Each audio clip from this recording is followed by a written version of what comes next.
Dans cette deuxième partie d'inspection printanière, nous parlerons précisément des freins. Toute bonne inspection de frein débute toujours par un essai routier, alors suivez-moi.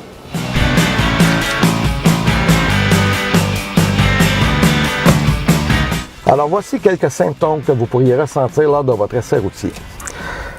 Lors d'un freinage brusque, le volant pourra avoir tendance à s'incliner soit vers la gauche ou vers la droite. Vous pourriez tout simplement avoir une vibration très rapide dans votre volant de gauche vers la droite. Vous pourriez ressentir une vibration au niveau de la pédale de frein.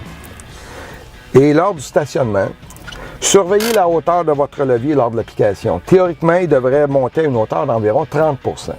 Alors, si votre levier monte plus haut que cela, ça pourrait être un signe comme quoi vous avez besoin d'un entretien de vos freins. Alors, pour la suite des choses, je vous invite à venir à l'intérieur et on va aller faire une inspection visuelle. Alors, lors de l'inspection visuelle des freins, on débute par le liquide.